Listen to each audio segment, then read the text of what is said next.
Wildlife rescue and management can be challenging, from climbing high above the ground, diving in the Gulf, or protecting the animal and yourself from injury. Melissa Vinson is the Coastal Programs Coordinator, and she and the staff who work at the Wildlife Center and Management Office save wildlife and educate others about coexisting with these amazing creatures. Our main goal is to get animals back into the wild. We take in sick, injured, and orphan wildlife, and like I said, with the goal of getting it back into the wild. But there are some animals that for one reason or another aren't able to be released. So we do have an educational collection that we use for educational outreach, because we do believe that kind of talking to people on the front end will hopefully prevent us receiving some of these animals that we get regularly for fishing line reasons and being orphaned. Vinson and Wildlife Center intern Haley Carl brought animal ambassadors to a presentation about the center sponsored by Gulf Shores and Orange Beach Tourism. Most of the people in the audience are affectionately known as snowbirds who visit coastal Alabama during the winter. Henry, the gopher tortoise, was hit by a car and seriously injured on top of her shell. She still doesn't have full function of her back legs. This African ball python named Ramona isn't native to coastal Alabama, but was found in Orange Beach and had to be treated for pneumonia. Non-native species can't be released here. I gotta touch this one. I've been scared of them ever since I was a kid, and this is as close as I've ever got to one.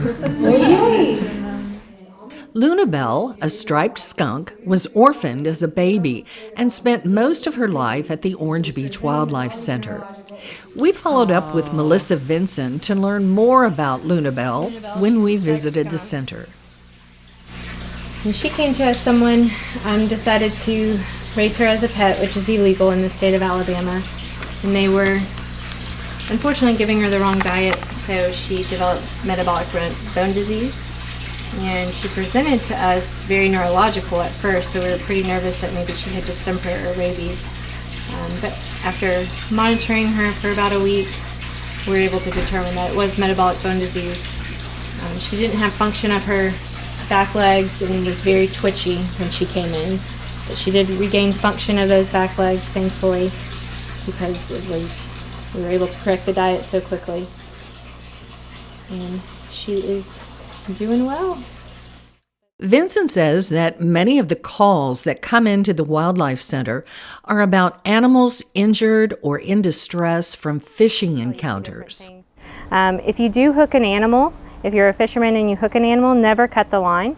Because once you cut the line, then it's really hard to get that animal to capture it. So if you can keep it on the line until we get there, then that is the best option. When an injured animal needs treatment, it's brought here to the triage room, where the staff is challenged to remove hooks, line, treat wounds, and determine if it needs more intensive treatment.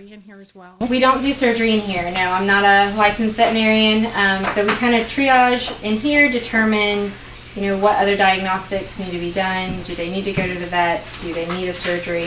And then we will stabilize and transport them to the vet. A good number of calls to the Wildlife Hotline are about nuisance animals or abandoned young.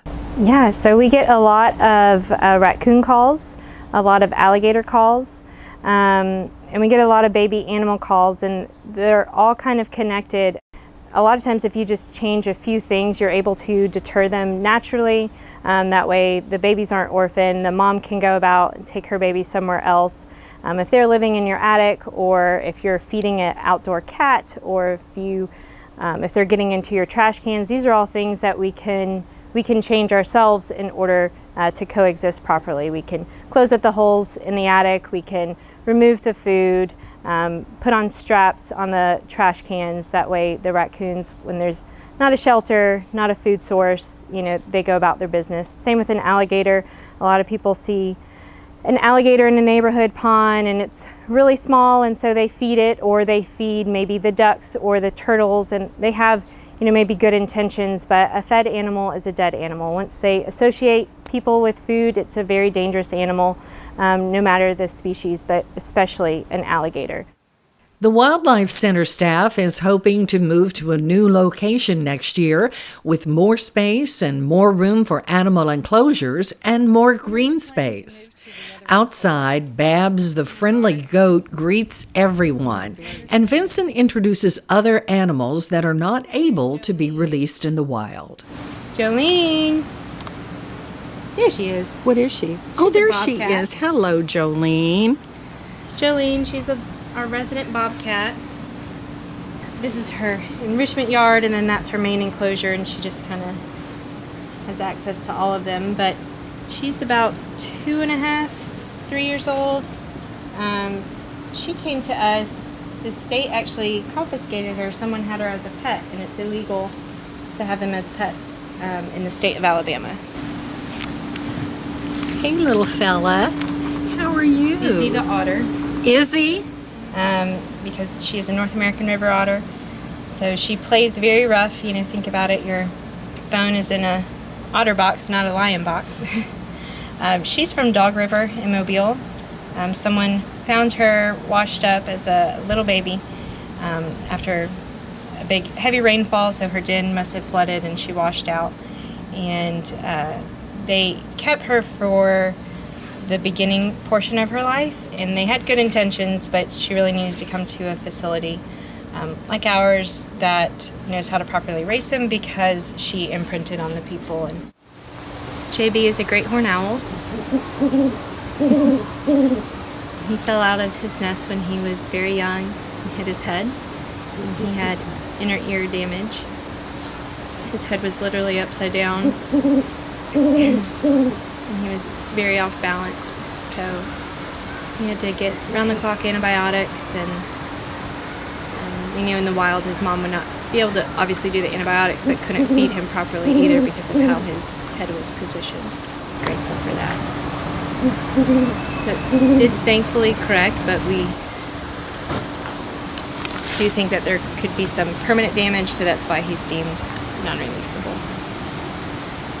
The Wildlife Center relies on interns to help, and there are a variety of ways the community at large can also support their mission.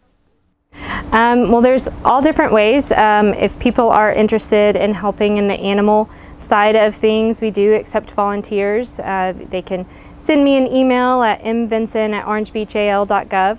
We also are working on building our transportation network, so we're only able to respond within the city limits of Orange Beach.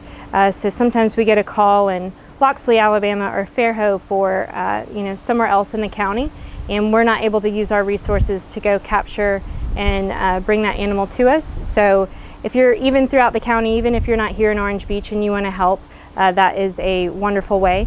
And then there's also financial donations that you can. We have a link on our Facebook page. It links to our Amazon and to a GiveButter, which is just a platform for you to donate directly to us. For more information about the Orange Beach Wildlife Center and Management Program, you can connect with them on Facebook or visit their website.